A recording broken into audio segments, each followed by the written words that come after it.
Hi friends, welcome to this new episode of MS Show. ഈ നമ്മുടെ പുതിയ ഈ എപ്പിസോഡ് മുതൽക്ക് നമ്മളൊരു പുതിയ സീരീസ് സ്റ്റാർട്ട് ചെയ്യാണ്. ഇത് ഫ്യൂച്ചർ വേൾഡ് ഓഫ് 2015 പറ്റിയിട്ട് ഒരു സീരീസ് ആണ്. അപ്പൊ ഇതിൽ നമ്മള് 2050 എന്തൊക്കെ ചേഞ്ചസ് ഉണ്ടാവും വേൾഡില്, അപ്പൊ അങ്ങനെ ഓരോരോ സെക്ടേഴ്സ് ആയിട്ട് നമ്മൾ എടുക്കും. ഓരോ ഫീൽഡിൽ വരുന്ന ചേഞ്ചസ് എന്തൊക്കെയാണെന്ന് ഡീറ്റെയിൽഡ് ആയിട്ട് ഞങ്ങൾ ഇടയ്ക്കിടയ്ക്ക് ഓരോ എപ്പിസോഡ്സ് ആയിട്ട് അങ്ങനത്തെ ഷോർട്ട് എപ്പിസോഡ്സ് ആയിട്ട് നമ്മൾ പ്രസന്റ് ചെയ്യും. അപ്പോൾ this particular episode V are dealing with travel and transport in 2050 എങ്ങനെ ഉണ്ടാവുന്ന. അപ്പൊ എല്ലാവർക്കും 2050 പോവാം. അവിടെ ഇനി എന്തൊക്കെ ഉണ്ടാവും നമുക്ക് നോക്കാം. അപ്പൊ ഈ എപ്പിസോഡിൽ അങ്ങനെ ഒരു സെപ്പറേറ്റ് എക്സ് ഫാക്ടേഴ്സ് ഉണ്ടാവില്ല, കാരണം this whole episode is going to be an X factor for you. പുതിയ ഇൻഫർമേഷൻ ആവും. അപ്പോൾ നമുക്ക് 2050 വേൾഡ് എങ്ങനെ ഉണ്ടാവുമെന്ന് നമുക്ക് നോക്കാം. വേൾഡിൽ കുറെ അമേസോൺ, അതേപോലെ ഫുഡ് ഡെലിവറി, സ്വിഗ്ഗി, സൊമാറ്റോ അങ്ങനത്തെ സാധനങ്ങളുണ്ട്. നമ്മൾ ഫുഡ് ഓർഡർ ചെയ്യും, നമ്മൾ പാക്കേജസ് ഓർഡർ ചെയ്യും. അപ്പൊ 2050 ഇത് എങ്ങനെയാണ് ചേഞ്ച് ആവുക? 2050 എന്താ നമ്മൾ ഉണ്ടാവുമ്പോന്ന് വെച്ചാൽ ഈ packages will be delivered by drones. അപ്പൊ നമ്മൾ കാണുന്ന ഈ കുറെ ബേസിക് പ്രോട്ടോടൈപ്പ് ഡ്രോൺസ് ആൾക്കാർ എന്റർടൈൻമെന്റിനും ഫ്ലൈ ചെയ്യും. നമ്മള് മാരേജിലെ കാണാറുണ്ട് ഡ്രോൺസ് വെച്ചിട്ട് ഷൂട്ടിംഗ് ചെയ്യും. അപ്പൊ ഈ ഡ്രോൺസ് ഇപ്പൊ അമേസോണിന്റെ ഒരു പാക്കേജ് ആണെങ്കിൽ ഈ ഡ്രോണ് ആ പാക്കേജ് പർട്ടിക്കുലർലി പ്രീ പ്രോഗ്രാം. അപ്പൊ അതിൽ കുറച്ച് ഡ്രോണിന്റെ അഡ്വാൻസ്ഡ് 3D നാവിഗേഷൻ സോഫ്റ്റ്വെയർ ഉണ്ടാവും. അതിന്റെ അഡീഷനില് അപ്പൊ ആ 3D നാവിഗേഷൻ വെച്ചിട്ടാണ് ഡ്രോണ് കറക്റ്റ് ആയിട്ട് ഒരു പർട്ടിക്കുലർ സ്ഥലത്ത് പാക്കേജ് ഡെലിവറി ചെയ്യണത്. അത് അൺമാൻഡ് ഡ്രോൺസ് ആണ്, ആരും പേഴ്സൺസ് ആയിട്ട് അതിനെ കൺട്രോൾ ചെയ്യില്ല, ആൾക്കാർ കൺട്രോൾ ചെയ്യില്ല. It's like just mechanised drone automatically അതിന്റെ ഫ്ലൈറ്റ് പാത്ത് പോയിട്ട് അവിടെ കറക്റ്റ് ലൊക്കേഷനിൽ ഡെലിവറി. അത് ഭയങ്കര രസമാണ്. പിസ്സ, ഡൊമിനോസില് ഇതൊക്കെ ഡ്രോൺ വഴി. അപ്പൊ നമ്മളിങ്ങനെ കണ്ടു നിൽക്കുമ്പോ നമ്മുടെ പിസ്സ ഒരു ഡ്രോൺ വന്നിട്ട് നമ്മുടെ മുമ്പിൽ ഇങ്ങനെ കൊണ്ടുവന്നേരും. Delivery partner will be drone. അതെ. അപ്പൊ ഇതില് ഈ 3D നാവിഗേഷൻ സോഫ്റ്റ്വെയർ അല്ലാതെ അതിലൊരു അഡീഷണൽ കാര്യം ഉണ്ടാവും. അതിനാണ് ATM എന്ന് പറയാ. ATM ആക്ച്വലി ബാങ്കില് നമ്മള് ബാങ്കിലെ എമൗണ്ട് എടുക്കാൻ ATM പോകുന്ന പോലത്തെ ATM അല്ല ഇത്. This is actually air traffic management software. That is called ATM. അപ്പൊ ഈ എയറിൽ പല ഡിഫറെന്റ് ടൈപ്സ് ഓഫ് ക്രൗഡഡ് ആവും basically air, because there will be lots of drones ഉണ്ടാവും. അപ്പൊ അവിടെ ഇടിക്കലും ഇതൊന്നും വരാതിരിക്കാനായിട്ട് ഈ ഡ്രോൺസ് നമ്മൾ കൊളീഷൻ ഉണ്ടാവാൻ പാടില്ല. അപ്പൊ അതുകൊണ്ടാണ് ഈ ATM software will be there in addition to നമ്മുടെ വിഷ്വൽ ഈ സ്പേഷ്യൽ 3D സോഫ്റ്റ്വെയർ. അതിന്റെ കൂടെ തന്നെ ഇങ്ങനത്തെ ഒരു സോഫ്റ്റ്വെയർ ഉണ്ടാവും. അപ്പോ അതേപോലെ അപ്പൊ നമ്മളിപ്പോ ഇമാജിൻ ചെയ്യണം, നമ്മളൊരു മൾട്ടി അപ്പോഴത്തെ അപ്പാർട്ട്മെന്റ്സിൽ 200 ഫ്ലോർസ് 250 ഫ്ലോർസ് ഒക്കെ ഉണ്ടാവും. അപ്പൊ we are living on the 100th floor of an apartment. അപ്പൊ ആ 100th ഫ്ലോറിലേക്ക് കറക്റ്റ് ആയിട്ട് ഈ 3D സോഫ്റ്റ്വെയർ വെച്ചിട്ട് ഈ ഡ്രോണ്, ഈ പാക്കേജ് ഡെലിവറി അല്ലെങ്കിൽ food delivery drone correct 100th ഫ്ലോറിലേക്ക് റൈസ് ചെയ്തിട്ട്, അതുകൊണ്ടാണ് 3D നാവിഗേഷൻ എന്ന് പറയുന്നത്. ലെങ്ത്തും ബ്രെഡ്ത്തും അല്ലാതെ ഹൈറ്റിലേക്കും അത് കറക്റ്റ് ആയിട്ട് നാവിഗേറ്റ് ചെയ്തിട്ട് ആ ലൊക്കേഷനിൽ അത് ഡെലിവറി ചെയ്യും. So that is about drones. Next നമുക്ക് സെൽഫ് ഡ്രൈവിംഗ് കാർസിനെ പറ്റി പറയാം. അതെല്ലാവരുടെ ഒരു ഡ്രീം ആയിട്ടുള്ള ഒരു ഇതായിരിക്കും. കാരണം ലൈസൻസിന്റെ പിന്നാലെ പോകണ്ട, ഡ്രൈവ് ചെയ്യാനുള്ള ലൈസൻസ് എടുക്കാനുള്ള ബുദ്ധിമുട്ടുകളില്ല. ഡ്രൈവിംഗ് അറിയാത്തവർക്ക് സ്വന്തം വെഹിക്കിളില് ഇരുന്ന് ഉറങ്ങി കറക്റ്റ് സ്ഥലത്ത് പോയിട്ട് ലാൻഡ് ചെയ്യാം. അങ്ങനത്തെ ഒരു ഇതാണ് ഡ്രൈവർലെസ് കാർസ്. അത് എന്താണ് ബേസിക്കലി അതിന്റെ ഒരു സിസ്റ്റം എന്താന്ന് വെച്ച് കഴിഞ്ഞാല്, ആ കാറില് മൾട്ടിപ്പിൾ ഹൈ റെസൊല്യൂഷൻ ക്യാമറാസ് ഉണ്ടാവും എക്സ്റ്റേണൽ ഫേസിംഗ് ആയിട്ട്. അപ്പൊ അത് സറൗണ്ടിങ്സിലെ പിക്ചേഴ്സിനെ ഇങ്ങനെ എടുത്തോണ്ടിരിക്കും, റിയൽ ടൈം ആയിട്ട് പെട്ടെന്ന് എടുത്തോണ്ടിരിക്കും. ആ ഇമേജസ് ആക്ച്വലി ഇതിൽ കുറെ സെൻസേഴ്സ് ഉണ്ടാവും. റഡാർ എന്ന് പറയും, റഡാർ റേഡിയോ വേവ് ബേസ്ഡ് ആയിട്ടുള്ളത്. അതേപോലെ തന്നെ ലിഡാർ എന്ന് പറയും, ലൈറ്റ് ഡിറ്റക്ഷൻ ആൻഡ് റേഞ്ചിങ് എന്ന് പറഞ്ഞിട്ട് റഡാറിന്റെ ലൈറ്റ് വെർഷൻ. അതാണ് ലിഡാർ. റഡാർ സൗണ്ട് ആണ്, ലിഡാർ ലൈറ്റ് വെച്ചിട്ട് ഡിറ്റക്ട് ചെയ്യും ഈ ഇമേജസിനെ. അപ്പൊ ലൈറ്റ് വെച്ചിട്ട് ഡിറ്റക്ട് ചെയ്യുമ്പോൾ എന്താ പ്രശ്നം എന്ന് വെച്ചാൽ എന്തെങ്കിലും ഫോഗിങ്ങോ ക്ലൗഡി ആയിട്ടുള്ള ഡേയ്സിലൊക്കെ ഈ ലിഡാറിന് അത്ര ഇത് കിട്ടില്ല, ലൈറ്റ് എമിഷൻ ആയതുകൊണ്ട്. അപ്പൊ ആ കേസിൽ റഡാർ അതിനെ ഓവർകം ചെയ്ത് ആ ഒരു ഇത് കറക്റ്റ് ആക്കും, ഇമേജ് എടുക്കുന്നതിന്റെ ഫോഗിനെസ് മാറ്റും. അങ്ങനെ മൾട്ടിപ്പിൾ സെൻസേഴ്സ് ഉണ്ടാവും. ഈ സെൻസേഴ്സ് എന്ത് ചെയ്യുന്ന വെച്ച് കഴിഞ്ഞാൽ ഒരു ഡീറ്റെയിൽഡ് ആയിട്ടുള്ള ഒരു 3D മാപ്പ് ഈ സറൗണ്ടിങ്സിന്റെ പിക്ചേഴ്സിനെ ബേസ് ചെയ്ത് ഡെവലപ്പ് ചെയ്യും. അത് അതിലൊരു നല്ല highly developed software with computer system ഉണ്ട് ആ വെഹിക്കിളിൽ. അപ്പോ ആ സോഫ്റ്റ്വെയർ ഈ കൺട്രോൾ ചെയ്യാൻ ഒരു ബ്രെയിൻ പോലത്തെ കമ്പ്യൂട്ടർ ഉണ്ടാവും ഈ കാറിൽ. ഈ കമ്പ്യൂട്ടർ ആണെങ്കിൽ എല്ലാ ലിഡാറും റഡാറിന്റെ ആ ഫുൾ ഇൻപുട്ട് എടുക്കുക. അത് ആ മാപ്പ് ഡെവലപ്പ് ചെയ്തിരിക്കുന്ന മാപ്പിനെ ആ സോഫ്റ്റ്വെയർ ഉപയോഗിച്ചിട്ട് അതൊരു നല്ല ഹൈലി ഡെവലപ്ഡ് ആയിട്ടുള്ള റൂട്ട് പ്ലാൻ പോലെ ഉണ്ടാക്കും. റൂട്ട് പാത്ത് ഉണ്ടാക്കും. അപ്പോൾ ആ റൂട്ട് പാത്തിൽ എന്തെങ്കിലും ഒബ്സ്റ്റക്കിൾസ് വരുന്നുണ്ടെങ്കിലോ അല്ലെങ്കിൽ എന്തെങ്കിലും ഇടയിൽ പെഡസ്ട്രിയൻസ് നടന്നുകൊണ്ട് എല്ലാം അതിൽ ഡിറ്റക്റ്റ് ആവും. അത് കഴിഞ്ഞിട്ട് ആ റൂട്ട് പാത്ത് വഴി ഈ വെഹിക്കിളില് ആക്ച്വേറ്റേഴ്സ് എന്ന് പറയും. വെഹിക്കിളിന്റെ ആക്ച്വേറ്റേഴ്സ് എന്ന് പറയുന്നത് ആക്സിലറേഷനും ബ്രേക്കിങ്ങും സ്റ്റിയറിംഗും കൺട്രോൾ ചെയ്യുന്ന സിസ്റ്റമാണ്. അതിലേക്ക് ഇൻസ്ട്രക്ഷൻസ് കൊടുത്തോണ്ടിരിക്കും. ഇവിടെ ആക്സിലറേറ്റർ കൊടുക്കുക, അവിടെ ബ്രേക്ക് കൊടുക്കുക, എന്തെങ്കിലും ഒബ്സ്റ്റക്കിൾ വരുമ്പോൾ വേഗം ബ്രേക്കിനുള്ള സിഗ്നൽ കിട്ടും. അങ്ങനെ ആണ് അത് ബേസിക്കലി വർക്ക് ചെയ്യുന്നത്. കറക്റ്റ് ലൊക്കേഷനിൽ നമുക്ക് ചെന്നെത്താൻ പറ്റും. പിന്നെ ഇതിന്റെ ഒരു അഡ്വാൻറ്റേജ് എന്താ വെച്ചാൽ ഇത് ഈ നമ്മൾ പോകുന്ന ഡിസ്റ്റൻസ് ഫുൾ പ്ലാൻഡ് ആയിരിക്കും. കറക്റ്റ് പാത്ത് നേരത്തെ തന്നെ പ്ലാൻ ചെയ്തിരിക്കും. അപ്പൊ നമുക്കിപ്പോ സപ്പോസ് എവിടെയെങ്കിലും ഒരു പാർക്കിംഗ് വേണം എന്ന് വിചാരിക്കാം. അപ്പൊ പാർക്കിംഗ് സ്പേസ് നേരത്തെ തന്നെ ഈ കാറിനുള്ള പാർക്കിംഗ് സ്പേസ് അവിടെ ബുക്ക് ചെയ്ത് വെച്ചിട്ടുണ്ടാവും. അപ്പൊ വേറെ വണ്ടി ഒന്നും അവിടെ കയറി തിരക്കുണ്ടാക്കില്ല. കറക്റ്റ് അവിടെ റിസർവ്ഡ് ആയിരിക്കും. നമുക്ക് ആ സ്ലോട്ടിൽ ചെന്ന് പാർക്ക് ചെയ്യാൻ പറ്റും. ഇതൊക്കെയാണ് ഇതിന്റെ അഡ്വാൻറ്റേജ്. അതേപോലെ ട്രാഫിക് സിഗ്നലിന്റെ അവിടെ കൺജഷൻ അങ്ങനത്തെ പ്രോബ്ലംസ് ഒന്നും ഉണ്ടാവില്ല. സ്മൂത്ത് ആയിട്ട് ഡ്രൈവ് ചെയ്ത് പോകാൻ പറ്റും. കറക്റ്റ് ലൊക്കേഷനിലെത്തും. അപ്പൊ ഓട്ടോമാറ്റിക്കലി രണ്ട് കാർസ് വരാണെങ്കിൽ അത് അങ്ങോട്ടും ഡിറ്റക്ട് അവർ ഇന്റർ കണക്റ്റഡ് ആണ്. 5G നെറ്റ്വർക്ക് അപ്പോഴേക്കും ഡെവലപ്പ് ആവും. അങ്ങനെ അത് ഇന്റർ കണക്റ്റഡ് ആവും. അപ്പൊ ഒരു കാർ വരുന്നുണ്ടെങ്കിൽ കറക്റ്റ് സിഗ്നൽ കിട്ടും. ആ ടൈം ആവുമ്പോഴേക്കും അത് ബൈപ്പാസ് ചെയ്ത് പോകും. അങ്ങനെ കറക്റ്റ് ഒരു ഇതില് നടക്കും. അപ്പൊ കംപ്ലീറ്റ്ലി ഓട്ടോമേറ്റഡ് സിസ്റ്റം. അപ്പൊ ഈവൻ നമ്മുടെ സ്റ്റേജൊക്കെ അപ്പൊ ഡ്രൈവ് ചെയ്യാൻ പറ്റുന്ന അതെ അതെ സുഖമായിട്ട്. അതിന്റെ അകത്ത് നമുക്ക് അതിൽ കുറെ പിക്ചേഴ്സ് നമ്മൾ കണ്ടിരുന്നു. അകത്തിരുന്ന് ഉറങ്ങുക, സുഖമായിട്ട് ഉറങ്ങുക, കറക്റ്റ് സ്ഥലത്ത് കൊണ്ട് ലാൻഡ് നമ്മുടെ കാർ എത്തും. അങ്ങനത്തെ പോലെ അഡ്വാൻറ്റേജസ് ഉണ്ട്. ബുക്ക് വായിക്കുന്നു ചിലര്, വേറെ പർപ്പസുകൾ ചെയ്യാം.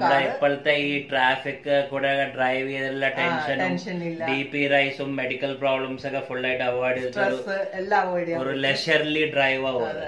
കുറച്ച് പുറത്ത് സൈറ്റ്സ് ഒക്കെ കണ്ടിട്ട് സുഖമായിട്ട് ഫാമിലി ആയിട്ട് പോവാം. ഓക്കെ, അപ്പൊ ഇതാണ് this is about self driving cars.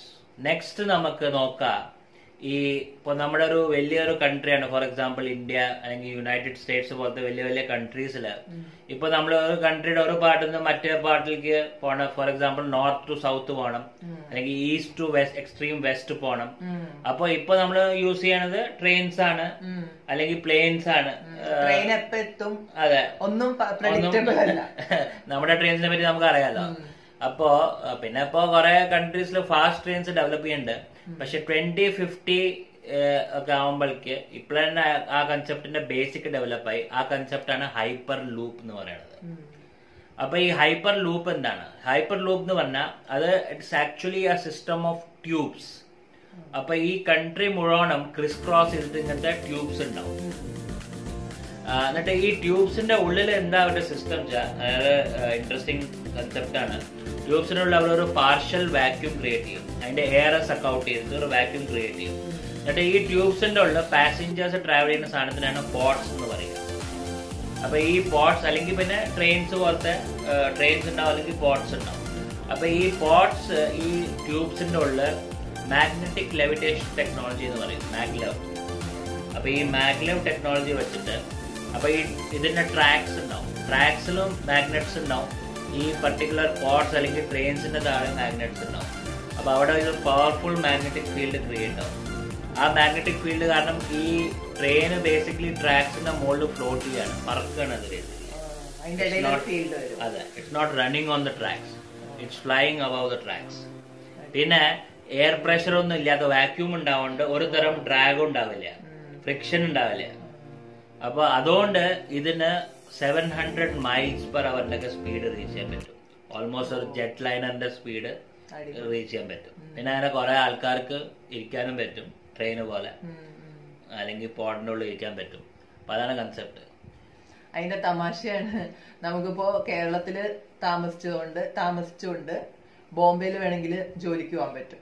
കാരണം കേരള ടു മുംബൈ 1 hour നമുക്ക് റീച്ച് ചെയ്യാൻ പറ്റും ഈ ഇങ്ങനത്തെ ട്രെയിൻസ് ഡെവലപ്പ് ആയ. അപ്പൊ രാവിലെ വേണമെങ്കിൽ ബ്രേക്ക്ഫാസ്റ്റ് കേരളത്തിൽ കഴിച്ചിട്ട് ഇറങ്ങാം. ബ്രേക്ക്ഫാസ്റ്റ് വീട്ടില് കേരളത്തിൽ സുഖമായിട്ട് ബ്രേക്ക്ഫാസ്റ്റ് ഒക്കെ കഴിച്ചിട്ട് ഹൈപ്പർ ലൂപ്പിൽ ഇരുന്നിട്ട് 1 hour ബോംബെയിൽ നമ്മുടെ മെറീൻ ഡ്രൈവിൽ ഓഫീസ് ഉണ്ടാവും.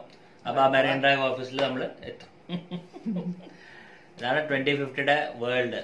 പിന്നെ ഈ ഹൈപ്പർ ലൂപ്പിന് ഇതിന്റെ സ്റ്റേഷൻസിന് പോർട്ടൽസ് എന്നാണ് പറയാ.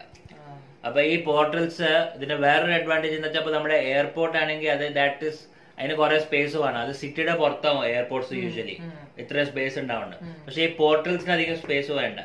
അപ്പൊ സിറ്റിയുടെ ഉള്ളിൽ തന്നെ ഇങ്ങനത്തെ പല പോർട്ടൽസ് ഉണ്ടാക്കാൻ പറ്റും ഇതിന്റെ. അപ്പൊ നമുക്ക് കറക്റ്റ് ഈ മെട്രോ സ്റ്റേഷൻ പോലെ പറയാം. നെക്സ്റ്റ് നമ്മള് എയർ ടാക്സി എന്നൊരു കൺസെപ്റ്റ് ആണ് 2050 വരാൻ പോകുന്നത്. നമ്മള് ഈ ഊബർ ടാക്സീസ് ഒക്കെ വിളിക്കുന്നുണ്ട്. നമ്മൾ ഊബർ ആപ്പ് എടുത്തിട്ട് എവിടെയെങ്കിലും പോകാനുണ്ടെങ്കിൽ നമ്മൾ ടാക്സി ബുക്ക് ചെയ്യും. അപ്പൊ ആ ടാക്സി എങ്ങനെ നോർമലി റോഡ് വഴി വന്ന് നമ്മളെ പിക്കപ്പ് ചെയ്ത് ഡെസ്റ്റിനേഷനിൽ കൊണ്ട് നിർത്തും. അപ്പൊ ഈ എയർ ടാക്സി ഊബർ ഇപ്പൊ ആക്ച്വലി അത് ഡെവലപ്പ് ചെയ്യാൻ നോക്കുന്നുണ്ട്. ഊബർ മാത്രമല്ല കുറെ കമ്പനീസ് അത് നോക്കുന്നുണ്ട്. എയർബസ്, ഹ്യുണ്ടായി ഈ കമ്പനീസ് ഒക്കെ അത് ഡെവലപ്പ് ചെയ്യാൻ നോക്കുന്നുണ്ട്. അത് ബേസിക്കലി ചെയ്ത് കഴിഞ്ഞാൽ എയർ ട്രാവൽ ചെയ്തിട്ട് ഒരു ടാക്സി വരും. അത് മോസ്റ്റ്ലി ഇപ്പൊ നമ്മളിപ്പോ അപ്പാർട്ട്മെന്റ്സിലൊക്കെ ആണെങ്കിൽ ഈ അപ്പാർട്ട്മെന്റിന്റെ ഏറ്റവും ടോപ്പ് ലെവലില് അതിനൊരു ലാൻഡിംഗ് പോർട്സ് പോലെ ഉണ്ടാവും ഈ എയർ ടാക്സി. ഇപ്പൊ ഈ ഹോസ്പിറ്റൽസിന്റെ മുകളിൽ ഈ ഹെലിപാഡ്സ് ഒക്കെ പോലെ വലിയ വലിയ ഹോസ്പിറ്റൽസിന്റെ മുകളിൽ നമ്മൾ കാണാറുണ്ട് ഹെലികോപ്റ്റർ. എസ്പെഷ്യലി US ഹോസ്പിറ്റൽസ് ഒക്കെ ഉണ്ടാവും. ഹെലികോപ്റ്റേഴ്സ് വന്നിട്ട് ഹോസ്പിറ്റലിന്റെ റൂഫിൽ വന്നിട്ട് ലാൻഡ് ചെയ്യും. ഒരു ഹെലിപാഡ് പോലെ ഉണ്ടാവും. അതേപോലെ 2050 എല്ലാ അപ്പാർട്ട്മെന്റിന്റെ ഈ ടോപ്പ് ഫ്ലോറിൽ ഇതിന്റെ എയർ ടാക്സി ലാൻഡിംഗ് പാഡ് അവിടെ വന്നത് ലാൻഡ് ചെയ്യും. നമുക്ക് അവിടെ പോയി നിന്നിട്ട് അതിൽ കയറി അപ്പൊ നമുക്ക് എക്സ്പ്രസ് ലിഫ്റ്റ് എടുക്കാം. അപ്പൊ 200 ഫ്ലോർസ് ഉള്ള അപ്പാർട്ട്മെന്റ് ആണെങ്കിൽ 10th ഫ്ലോറിന് എക്സ്പ്രസ് ലിഫ്റ്റ് എടുത്തിട്ട് 2 സെക്കൻഡിൽ ടോപ്പ് ഫ്ലോറിൽ എത്തും.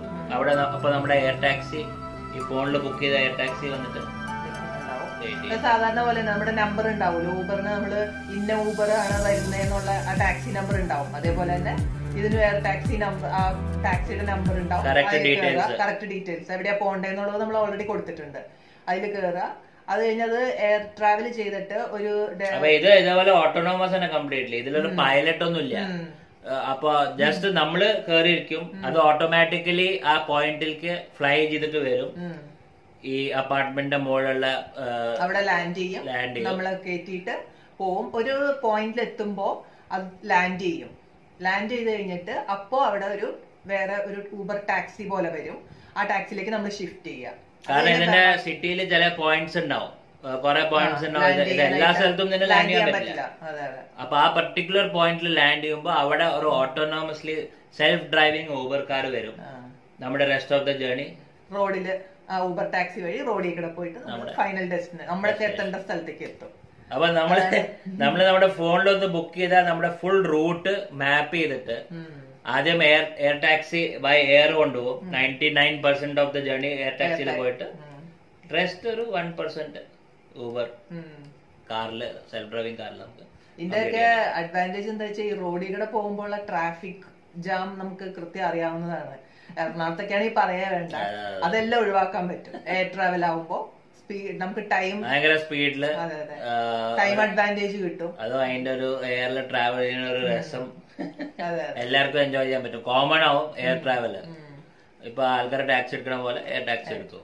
പിന്നെ ഇതിന്റെ പ്രിൻസിപ്പിൾ നോക്കുമ്പോ ഇപ്പൊ നമ്മുടെ ഈ ഹെലികോപ്റ്റർ എന്ന് പറയില്ലേ, ഹെലികോപ്റ്റർ ബേസിക്കലി ഫാന്റെ മുകളിൽ ഒരു ഫാൻ ഉണ്ടാവും. അപ്പൊ ഇതേപോലെ ഇത് ബേസിക്കലി ഒരു ക്വാഡ് കോപ്റ്റർ മോഡൽ എന്ന് പറയും. അപ്പൊ 4 ഫാൻസ് റൊട്ടേറ്റ് ചെയ്യും. അതാണ് ക്വാഡ് എന്ന് പറയുന്നത്. പിന്നെ അതിൽ റോട്ടേഴ്സ് ഉണ്ടാവും. ഈ റോട്ടേഴ്സ് വെച്ചിട്ടാണ് ഇത് വെർട്ടിക്കൽ ടേക്ക് ഓഫ് ആണ് ചെയ്യുക. Vertical take off and landing, up and down. അങ്ങനെയാണ് ഒരു സിറ്റിയിൽ ഇതിന്റെ ട്രാവല് ഫീസിബിൾ ആവുള്ളൂ. ലാൻഡിങ്സ് കുറെ റൺവേ പോലത്തെ ലാൻഡിംഗ് ഒന്നും പറ്റില്ല. അപ്പൊ അതുകൊണ്ട് ഈ റോട്ടേഴ്സ് അതിന് മുമ്പിലും കൊണ്ടുപോകും. വെർട്ടിക്കൽ ടേക്ക് ഓഫ് ആൻഡ് ലാൻഡിങ്ങിൽ ഹെൽപ്പ് ചെയ്യും ചെയ്യും. So that is about air taxis. പിന്നെ ഒരു ഇൻട്രസ്റ്റിംഗ് പോയിന്റ് എന്താ വെച്ചാൽ പാരീസ് ഒളിമ്പിക്സിൽ 2024 പ്ലാൻഡ് ഒളിമ്പിക്സിൽ ഈ ആ സ്റ്റേഡിയത്തിന്റെ 4 പുറത്ത് കൂടെ ഇവര് ഇൻട്രൊഡ്യൂസ് ചെയ്യാൻ നോക്കുന്നുണ്ട് എയർ ടാക്സീസിനെ. അപ്പൊ ഒരു ഫസ്റ്റ് ആയിട്ടുള്ള ഇൻട്രൊഡക്ഷൻ വരുന്ന ഗസ്റ്റിനൊക്കെ അവർ കുറച്ച് സെലക്ടഡ് ഗസ്റ്റ് അവർ എയർ ടാക്സീസിൽ ഈ ഒളിമ്പിക്സിന്റെ മുഴുവനും ഇത് മുഴുവനും കാണിച്ചു കൊടുക്കുക. സ്റ്റേഡിയം അവരുടെ സെറ്റിംഗ്സ് മുഴുവനും പാരീസിൽ 2024. ഓക്കെ, അപ്പോ നെക്സ്റ്റ് നമുക്ക് നമ്മുടെ അൾട്ടിമേറ്റ് ഇന്നത്തെ ഫിനാലെ ട്രാൻസ്പോർട്ടിലേക്ക് പോവാ. That is called space liner. അപ്പൊ എന്താണ് ഈ സ്പേസ് ലൈനർ? ഇപ്പൊ നമ്മൾ ജെറ്റ് ലൈനേഴ്സിനെ പറ്റി കേട്ടിട്ടുണ്ട്. അപ്പൊ ജെറ്റ് ലൈനേഴ്സ് എന്ന് പറഞ്ഞാൽ അത് ഇപ്പൊ നമ്മുടെ പ്ലെയിൻസിൽ പോകണം, ലണ്ടൻ ടു ന്യൂയോർക്ക് പോകണമെങ്കിൽ നമുക്ക് വേറെ വഴിയൊന്നുമില്ല, നമുക്ക് എയർപ്ലെയിൻ എടുക്കേണ്ടി വരും. അപ്പൊ സ്പേസ് ലൈനർ എന്നുള്ള കൺസെപ്റ്റിൽ കുറച്ച് കമ്പനീസ് വർക്ക് ചെയ്യുന്നുണ്ട്. അതിൽ ഒന്ന് ഇലോൺ മസ്കിന്റെ സ്പേസ് എക്സ് ഉണ്ട്, പിന്നെ ജർമ്മൻ എയറോസ്പേസ് കമ്പനി എന്ന് പറഞ്ഞ ഒരു കമ്പനി ഉണ്ട്. അപ്പൊ ഇതിന്റെ എന്താ കൺസെപ്റ്റ് വെച്ചാൽ രണ്ട് കൺസെപ്റ്റ്സ് ഉണ്ട്. ഒരു കൺസെപ്റ്റ് എന്താ വെച്ചാൽ ഇത് പിന്നെ ഇപ്പോഴത്തെ ജെറ്റ് എഞ്ചിൻസിന്റെ ഒരു അഡ്വാൻസ്ഡ് വെർഷൻ ആവും. രണ്ടാമത്തെ കൺസെപ്റ്റ് എന്താ വെച്ചാൽ ഇത് ബൂസ്റ്റർ റോക്കറ്റ്സ് യൂസ് ചെയ്യും. ഇപ്പൊ നമ്മുടെ ഈ സ്പേസ് ഷിപ്സിൽ യൂസ് ചെയ്യണ, സ്പേസിലേക്ക് പോണ സ്പേസ് ഷിപ്സ് യൂസ് ചെയ്യണ പോലത്തെ ബൂസ്റ്റർ റോക്കറ്റ്സ് യൂസ് ചെയ്തിട്ട് ഇത് ഈ സ്പേസ് ലൈനർ ഇത് കണ്ട ഒരു തരം അഡ്വാൻസ് പ്ലെയിൻ പോലെ ഉണ്ടാവും, പക്ഷെ അത് റോക്കറ്റ്സ് വെച്ചിട്ടാണ് പ്രൊപ്പൽ ആവണത്. അപ്പൊ ഈ ബൂസ്റ്റർ റോക്കറ്റ്സ് അതിനെ അപ് ടു 80 കിലോമീറ്റേഴ്സ് നമ്മുടെ അറ്റ്മോസ്ഫിയറിന്റെ മുകളിലേക്ക് കൊണ്ടുപോകും. പക്ഷെ സ്പേസിലേക്ക് കൊണ്ടുപോകും. സ്പേസ് എന്ന് പറഞ്ഞാൽ ശരിക്കും 100 കിലോമീറ്റേഴ്സ് ആണ്. അപ്പൊ ആ സ്പേസിന്റെ ബൗണ്ടറിയിലേക്ക് പോവില്ല. ഏറ്റവും അപ്പർ അറ്റ്മോസ്ഫിയർ 80 കിലോമീറ്റേഴ്സ് വരെ ബൂസ്റ്റർ റോക്കറ്റ്സ് കൊണ്ടുപോയിട്ട് പിന്നെ അത് ഭയങ്കര ഹൈ സ്പീഡ്സ് എന്ന് പറഞ്ഞാൽ hypersonic 24 times the speed of sound. ഇപ്പൊ ഹൈപ്പർസോണിക് എയർ ട്രാവൽ ഇപ്പൊ ഇല്ല. കോൺകോർഡ് എന്ന് പറഞ്ഞ ഒരു പ്ലെയിൻ ലോഞ്ച് ചെയ്തിരുന്നവര്, പക്ഷെ ഇത് ഇപ്പൊ ഇല്ല. ഇത് 24 times the speed of sound ആവും. അങ്ങനെ ആവുമ്പോ നമ്മള് London to New York York 30 minutes cover ആവും, ഹാഫ് ആൻ അവറിൽ. അതേപോലെ പിന്നെ ഇപ്പൊ US ചൈനയിലേക്ക് ഒരു സ്ഥലത്തേക്ക് പോകണമെങ്കിൽ സംതിങ് ലൈക്ക് 40-45 minutes അത്രയും ഡിസ്റ്റൻസ് അത് കവർ ചെയ്യും. എനിവേർ അവരുടെ പ്ലാൻ എന്താ വെച്ചാൽ അബൌട്ട് ഒരു 1 hour anywhere on earth from one point to another അത്രയും കവർ ചെയ്യണ. അതാണ് സ്പേസ് ലൈനേഴ്സ്. അതാണ് എയർ ട്രാവലിന്റെ അക്രോസ് കൺട്രി, അക്രോസ് കോണ്ടിനെന്റ്സ് ട്രാവലിന്റെ ഫ്യൂച്ചർ 2050 എത്തുമ്പോഴേക്ക് അവർ ഇതാണ് പ്ലാൻ ചെയ്യണത്. 2050 എത്താൻ എല്ലാവർക്കും ഒരു ആഗ്രഹം വന്നിട്ടുണ്ടാവും ഇപ്പൊ. അപ്പൊ 2050 വേൾഡ് കാണാൻ, അതിന്റെ വണ്ടേഴ്സ് കാണാനുള്ള ഒരു ആഗ്രഹം. ഓക്കെ ഫ്രണ്ട്സ്, അപ്പൊ നമ്മള് വിൽ ബി കമ്മിങ് ബാക്ക് ഒരു സീരീസ് ആയിട്ടാണ് ഞങ്ങൾ പ്ലാൻ ചെയ്യുന്നത്. എല്ലാ ഫീൽഡിലും 2050 ആവുമ്പോഴേക്കും ഉണ്ടാവുന്ന അഡ്വാൻസ്മെന്റ്സ് അതെല്ലാ ഫീൽഡിലുള്ളതും ഞങ്ങൾ എക്സ്പ്ലെയിൻ ചെയ്യും. ഫ്യൂച്ചറിൽ നമ്മള് മെഡിസിനിലുള്ള അഡ്വാൻസ്മെന്റ്സിനെ പറ്റിയിട്ട് ഒരു ഷോർട്ട് വീഡിയോ എടുക്കും. പിന്നെ ആർട്ടിഫിഷ്യൽ ഇന്റലിജൻസ്, റോബോട്ട്സ് ആവും നമ്മുടെ മെയിൻ ഫ്രണ്ട്സ്. ആ റോബോട്ട്സ് എങ്ങനെ നമ്മളെ ഹെൽപ്പ് ചെയ്യും 2050. സോ ഇതെല്ലാം കാണണമെങ്കിൽ എന്തായാലും ചാനൽ സബ്സ്ക്രൈബ് ചെയ്യണം, ലൈക്ക് ബട്ടൺ പ്രസ് ചെയ്യുക. Hit the like button, subscribe the channel to see all these interesting videos. Okay then, have a good day. Okay, bye. Bye bye.